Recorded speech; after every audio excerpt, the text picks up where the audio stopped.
Coming up on Spartan Sports Report, the football team aimed to go undefeated in non-conference play. The cross-country team hosted the Spartan Invite and caught a preview of Big Ten action. And the women's soccer team traveled to New Jersey for its Big Ten opener.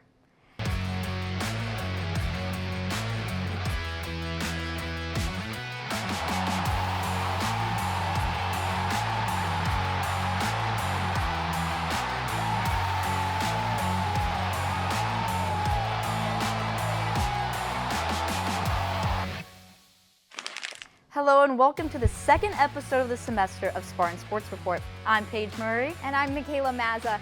Paige, with a lot of teams on the road this weekend, campus has been pretty quiet. Yeah, with only 2 teams at home. Should we play the quiet game, Michaela? I think we should get into Spartan Sports Report. Well, let's do it. Campus was quiet, but not on Saturday, as MSU football had an afternoon test against another non-conference opponent. Michigan State football looked to wrap up its non-conference schedule undefeated as it faced Youngstown State on Saturday. With the 3:30 kickoff, it didn't take the Spartans long to heat up in their first afternoon game of the season. Michigan State dominated the pass game from the jump as junior quarterback Aiden Childs and sophomore receiver Nick Marsh connected 6 times in the first half for 94 yards. Marsh's monster performance unfortunately got cut short after he went down with an undisclosed lower body injury. Spartans would push through the absence of their star receiver, taking a 14-3 lead with this rushing touchdown from sophomore running back Mekhi Frazier. Coming out of the half, only up 7, senior wideout Amari Kelly stepped up with an 83-yard punt return, setting up the offense in the red zone. Finishing the job was the MSU run game, again with sophomore running back Brandon Tullis, converting the short field into 6 points for the green and white. Spartans' final score came from senior halfback Elijah Tolliver for MSU's 4th rushing touchdown, icing the game for the 41-24 victory. After the win, junior linebacker Jordan Hall and Childs commented on the next man up mentality in the home locker room. There should be no fall off from starters to backups. It is what it is. Things are going to happen in a game of football. Injuries happen, people get banged up, and it's always going to be next man up. Having those guys being able to get reps early on in the season, so in those bigger games, maybe we need those guys to have reps. They're ready to step up and they feel comfortable being out there. It's not their first time being thrown into a game. Get ready to stay up late as Michigan State would travel across the country to face the USC Trojans to open Big Ten play at 11 p.m. The Spartans field hockey team spent their weekend in Burlington, Vermont, first taking on the Vermont Catamounts on Friday. The game was tied at 2-2 heading into the 4th period, but Vermont scored the go-ahead goal with 8 minutes remaining, defeating the Spartans 3-2.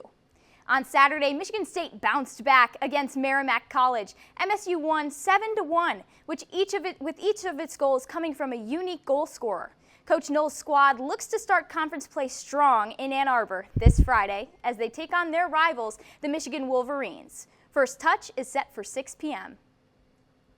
Last Thursday, Michigan State traveled to Georgia to take on Kennesaw State. The Spartans hit a .234 for the match, where junior hitter Taylor Hold'em achieved a team record of 14 kills, and sophomore blocker Brecken Sheck put out a team high of 6 blocks, helping lead the Spartans to a 3-1 victory against the Owls.